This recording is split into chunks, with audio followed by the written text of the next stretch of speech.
बिस्मिल्लाहिर्रहमानिर्रहीम। सबसे पहले तो मैं कनीज़ फ़ातिमा चदड़ को और इनकी पूरी पंजाब की टीम को, साउथ पंजाब की टीम को, मुल्तान की टीम को मुबारकबाद भी देता हूँ और अप्रिशिएट भी करता हूँ कि माशाल्लाह पिछले 2 सालों में फ़ातिमा आपने वाकई बहुत बेहतरीन काम जो है किया है और इस अदारे को आपने पूरे पंजाब में रुशनास कराया और जो भी फ़ीडबैक हमें मिलती है तो माशाल्लाह बहुत से इश्यूज़ जो हैं हमारी बहनों से रिलेटेड उनको हल करने में आप कामयाबी के साथ इसको लीड कर रही हैं। तो मैं आपको इस बात पे मुबारकबाद भी देता हूँ and wish you all the best, क्योंकि ये काम एक तो ज़िम्मेदारी भी है और दूसरा हमारा फ़र्ज़ भी है। कोई भी दुनिया का मुआशरा उस वक़्त तक तरक्की नहीं कर सकता जब तक कम्युनिटी के तमाम जो स्टेक होल्डर्स हैं या तमाम तबक़ात हैं उनको बराबरी की बुनियाद पे ट्रीट ना किया जाए। तो हमारे बदकिस्मती से ख़वातीन के बारे में वायलेंस, हम तो सिर्फ समझते हैं कि शायद ये जो है डोमेस्टिक वायलेंस है या ख़वातीन के साथ डिस्क्रिमिनेशन होती है, शायद ये सिर्फ थर्ड वर्ल्ड कंट्रीज़ में होती है। लेकिन मैं आपको ये बात बताना चाहता हूँ कि यूरोप जैसे ममालिक में भी, अमेरिका जैसे ममालिक में भी अभी तक ख़वातीन जो हैं अपने हकूक़ की जंग जो हैं लड़ रही हैं। और मैं समझता हूँ कि जो हमारी बहनें और बेटियाँ ख़वातीन के इश्यूज़ को जिस तरीके से आगे लेके बढ़ रही हैं उसमें बहुत ज़्यादा काम हो रहा है। और इसमें एक बात पे मुझे फ़ख्र भी होता है, आपको मालूम है कि as a chancellor and governor Punjab मैं तमाम जो पंजाब की यूनिवर्सिटीज़ हैं उनका चांसलर भी हूँ।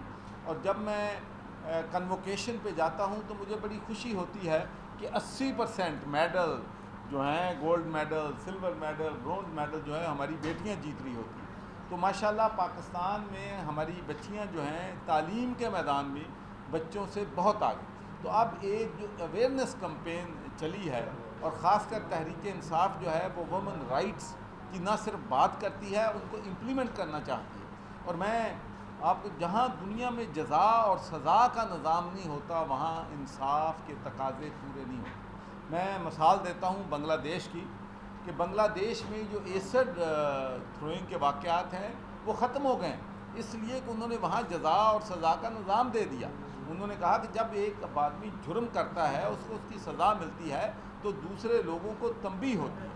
तो इसलिए हम वार्न करना चाहते हैं कि जो लोग भी ख़वातीन के साथ ज़्यादती करते हैं वो पंजाब की हुकूमत under the leadership of Usman Buzdar साहब और उसके साथ साथ ही हमारे प्राइम मिनिस्टर जो हैं इस बात पे बहुत बिल्कुल क्लैरिटी है कि ख़वातीन के हकूक़ के लिए हमने फ़ाइट भी करना है, हमने जंग भी करनी है, चाहे कितने भी ताकतवर तबक़ात हों, हम पाकिस्तान की ख़वातीन के साथ खड़े होंगे।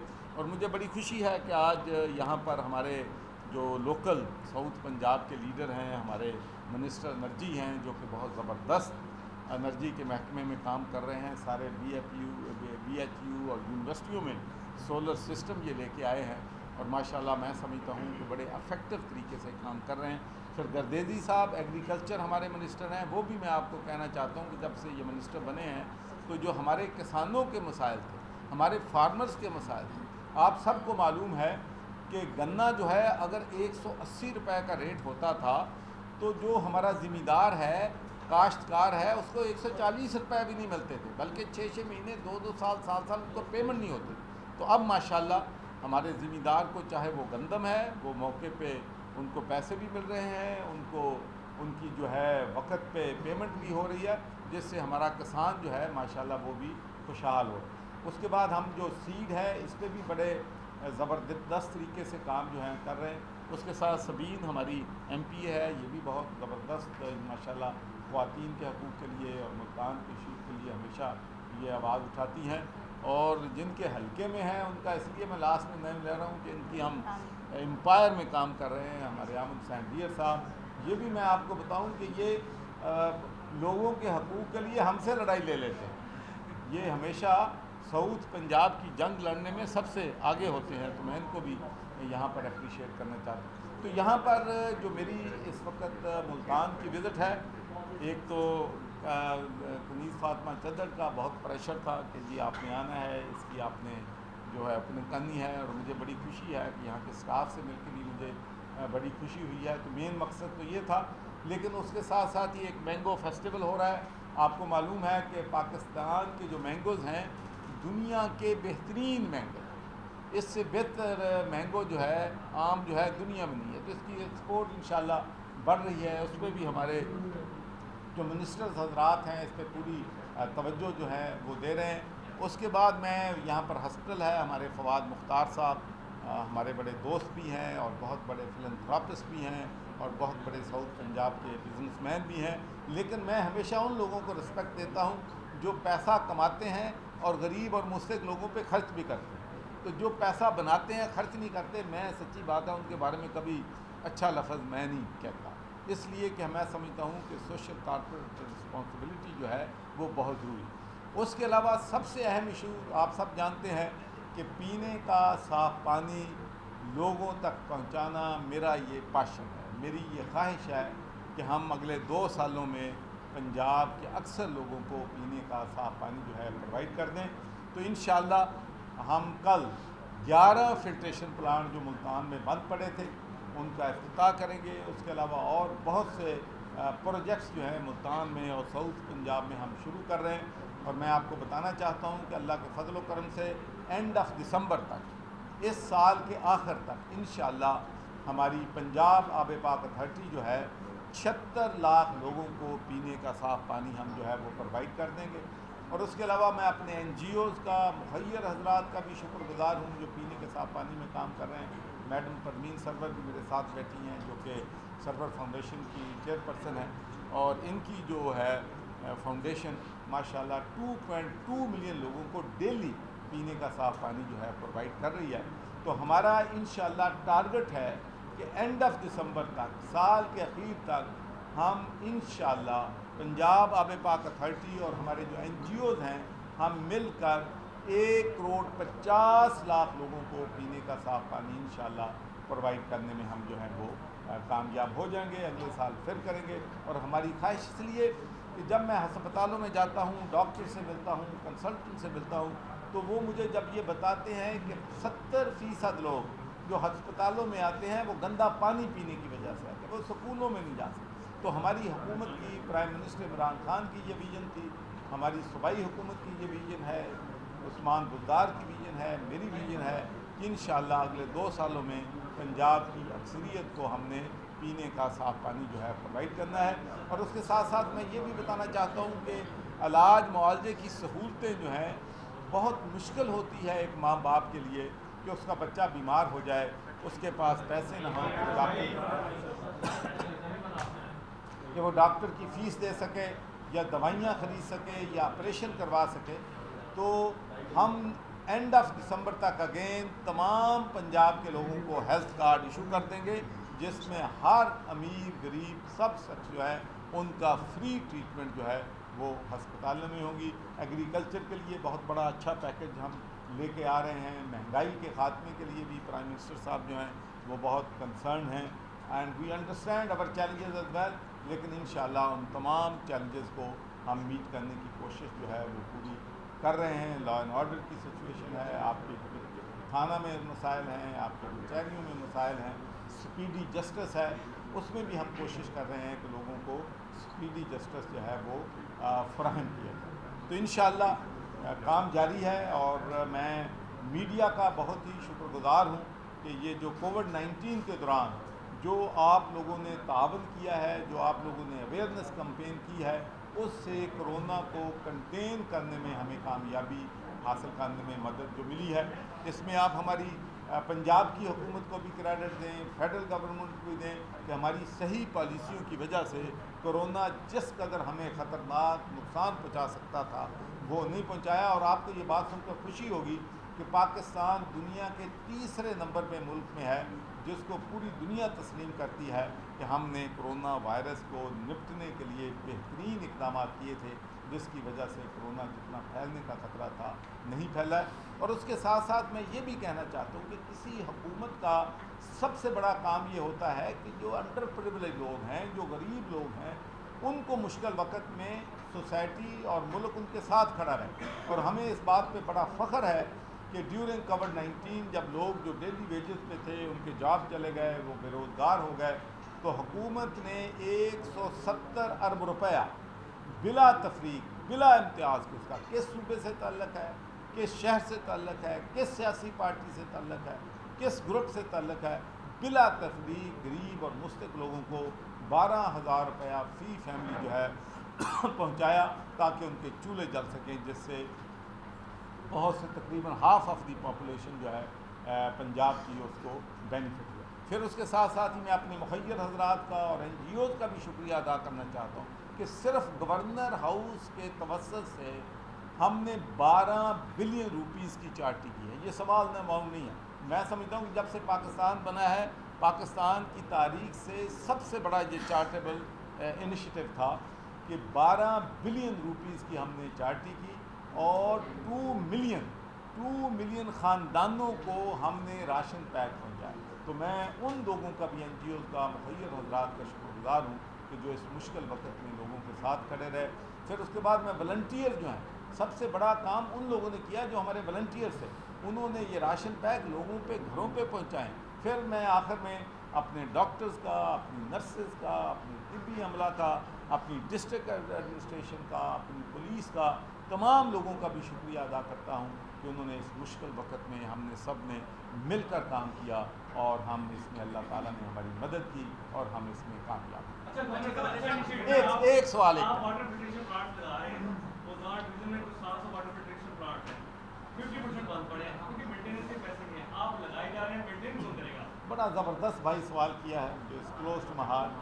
पहली बात यह है कि मैं आपको ये बात बताना चाहता हूँ कि ये एक बदकिस्मती है कि पाकिस्तान में, जब से पाकिस्तान बना है और ख़ासकर पिछले 30-40 सालों में, अरबों रुपए जो हैं सक्सेसिव गवर्नमेंट्स ने लगाए हैं। और वो पैसे लगाने के बाद पहली बात तो यह है कि जो वाटर स्कीमें बनाई हैं या जो वाटर फिल्ट्रेशन प्लांट लगाए हैं या पंप लगाए हैं या ट्यूबवेल लगाए हैं, पहली बात तो यह है कि उनमें नंबर 2 काम हुआ और वो बंद हो गए। फिर उनकी सस्टेनेबल पॉलिसी नहीं थी कि इनको किस तरीके से कंटिन्यू रखना है, इसकी मेंटेनेंस कैसे करना है। और मैं आपको ये बात शेयर करना चाहता हूँ कि जो हुकूमतें 1.5 और 2 करोड़ रुपए में एक यूनिट लगाती थी, पंजाब आब पाक अथॉरिटी वो यूनिट 30 लाख में लगा है। कोई कमीशन नहीं है, ट्रांसपेरेंसी है, अकाउंटेबिलिटी है। और मैं आपको यकीन दिलाता हूँ कि जितनी भी स्कीमें पंजाब में बंद पड़ी हैं, जितने ट्यूबवेल बंद पड़े हैं, जितने फिल्ट्रेशन प्लांट बने हैं, बड़े अग्रेसिव तरीके से हम उस पर काम करेंगे। उनको खोलना, नए लगाना, सारा ये हम काम जो है साइड बाय साइड।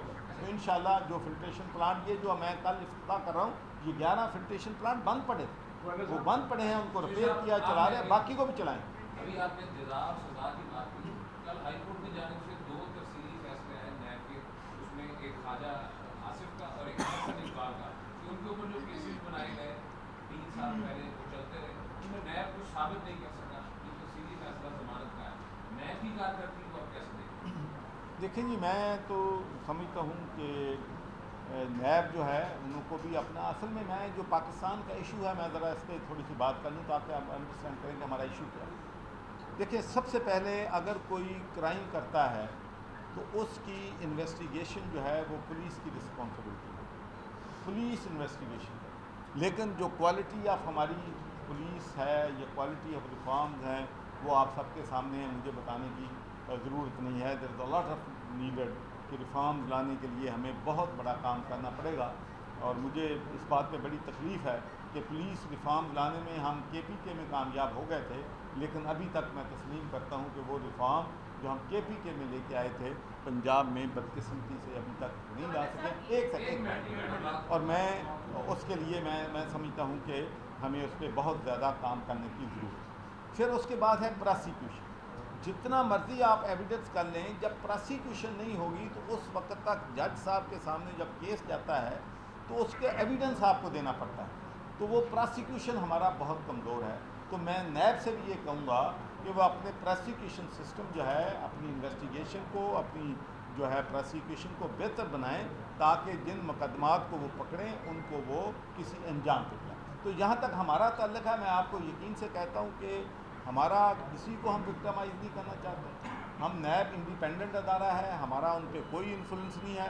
अगर हमारा उन पर इन्फ्लुएंस होता तो हमारे 2 मिनिस्टर जो हैं वो नैब में जाते। सिटिंग मिनिस्टर मुझे बता दें कि पिछले 70 सालों में किस हुकूमत के दौर में सिटिंग मिनिस्टर जो हैं अरेस्ट हुए हैं और वो उनको नैब में जाना पड़ा। लेकिन यकीनी तौर पर नैब की कारकर्दगी बेहतर बनाने की। गवर्नर साहब, आपने अभी हेल्पलाइन का इफ्तिताह किया है, जिस वार्ड सेंटर में आप बैठे हैं 4.5 बरस पहले 4.5 बरस में एक भी सेंटर नया नहीं बन सका। अथॉरिटी जो है वो अभी कुछ ज़्यादा देर नहीं उसे बने, और जो मुलाजमीन हैं वो भी हर साल कॉन्ट्रैक्ट रिन्यूअल के लिए आगे पीछे फाइनल लेके वो सिलसिला जो है सरकारी आपको हो गया वो। इस पे आप क्या फरमाएंगे कि जब मुलाजमीन को ही नहीं होगा मैं यहाँ आने को तैयार नहीं है, पैसे नहीं दिए जाते।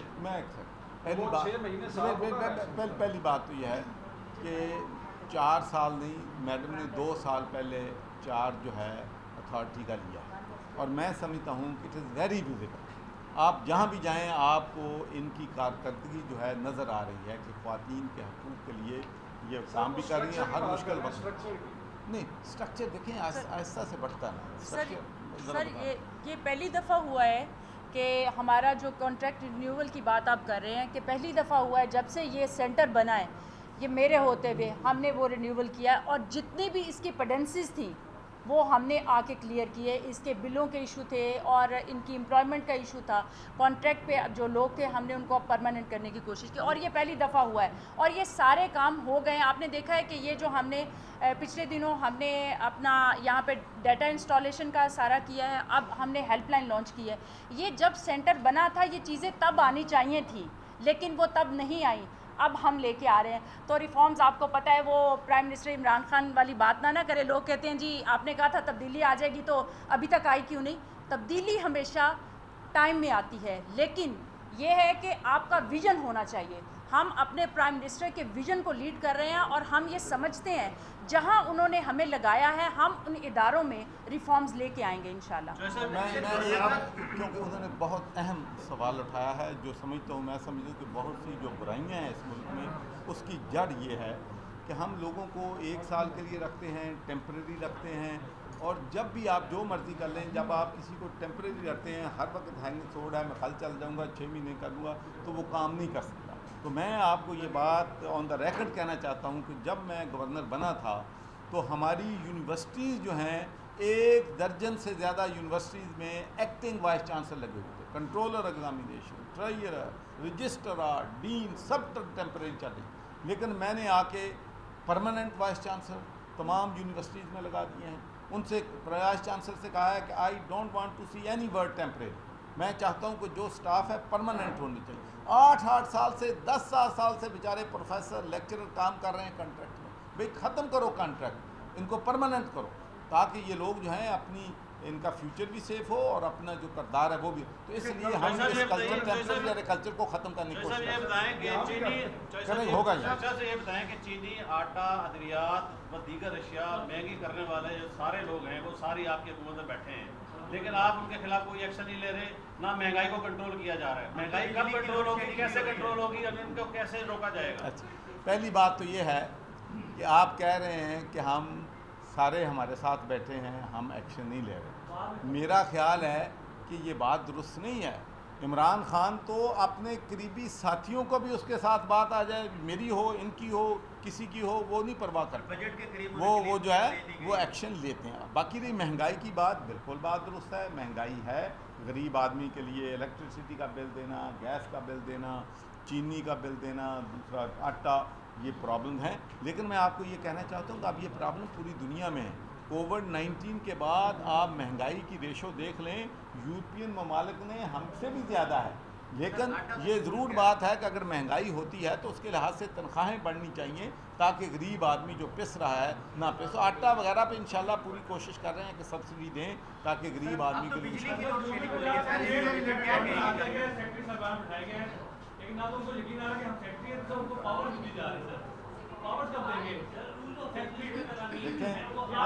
देखें मेरी बात देखें, पावर जो है वो तो देनी है चीफ मिनिस्टर ने, और चीफ मिनिस्टर इस बात पे बिल्कुल जो है समझते हैं कि ये चीफ मिनिस्टर पावर दे सकते हैं।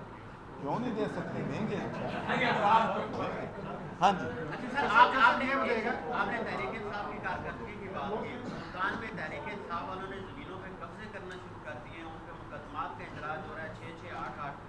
आपके यूथ विंग के सदर भी जो है वो गिरफ्तार होंगे। क्या एमएनए साहब के भाइयों पे पर्चे हुए हैं, भाइयों पे आपके एक मैं देखें एक सेकंड, देखें ये आपने खुद बात कह दी कि एक वक्त आता था कि कब्जे होते थे, कोई पूछने वाला नहीं होता था। अब माशाल्लाह मीडिया विजिलेंट है, आप विजिलेंट हैं।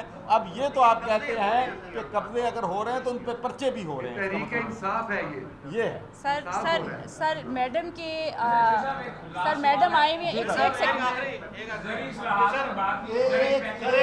एक सवाल गवर्नर हाउस किस दिन बन रहा है? गवर्नर हाउस आपने यूनिवर्सिटी बनानी थी, किस दिन आपको अनाउंस कर रहे हैं कि फलां दिन यूनिवर्सिटी बन जाएगी? भाई जान मैंने तुसी दसो, मैं किते दफ्तर होड़ ਜਦੋਂ पहुंच जे मुल्तान भाई साउथ पंजाब वाले तो जो मैंने हुक्म करन वही मैं कर। एक दिन आपने बात की, अभी आपने बात की ज़राअत की, प्राइम मिनिस्टर साहब ने 300 अरब का एक ज़रूरी पैकेज का ऐलान किया। अच्छा, लास्ट माली साल में भी 61% जो हमारी एक्सपोर्ट थी वो टेक्सटाइल रिलेटेड थी, कपास से थी, लेकिन कपास को 300 अरब में नहीं रखा गया। उसकी क्या वजह थी? ये जानिया साहब भी बैठे हुए हैं, हमारी मेन क्रॉप है, उस मेन क्रॉप को 300 अरब के रिलीफ पैकेज में नहीं रखा गया। देखें ये एक मैं समझता हूँ कि बिल्कुल आपका जो क्वेश्चन है सर इसके लिंक बड़ा इसको लिंक किया जाता है क्योंकि कॉटन के साथ शुगर का जो जी मैं जवाब उसमें ये है कि आप देख लें कि इंडिया की जो कॉटन की प्रोडक्शन थी वो 12 मिलियन बेल और हमारी 15 मिलियन बेल। वो 12 से 40 मिलियन बेल पे ले गए हैं और हम 15 से 6.5 पे। ये एक ट्रेजडी है, ये एक सैड स्टोरी है, सैड स्टेट ऑफ अफेयर है। सक्सेसर गवर्नमेंट्स ने इसमें सही पॉलिसी अडाप्ट नहीं की। और मैं आपको ये बताना चाहता हूँ कि आपको मालूम है कि जब GSP प्लस मैं पाकिस्तान के लिए लाया था तो माशाल्लाह कपास की काश्त कम होने के बावजूद, यील्ड कम होने के बावजूद यूरो जोन में हमारी एक्सपोर्ट जो है $4.5 बिलियन से बढ़कर $9.5 बिलियन तक पहुँच गई। ये GSP प्लस।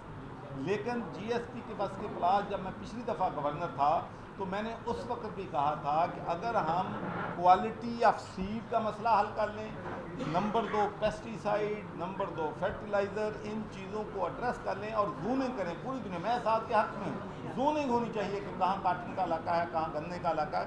और ये क्लाइमेट चेंज जो है इससे और भी इम्पॉर्टेंट हो गया है किस इलाके में। तो ये आप पॉलिसी बनाने की कोशिश कर रहे हैं। और मैं आपको इस बारे में बताना चाहता हूँ कि मैं फवाद मुख्तार साहब के साथ मैं उज़्बेकिस्तान गए थे, वहाँ से माशाल्लाह हम एक्सपर्टीज़ को भी यहाँ लेके आए हैं, सीड भी लेके आए हैं। और अगर वो सीड का तजर्बा कामयाब हो गया तो आप देखेंगे कि इंशाल्लाह ये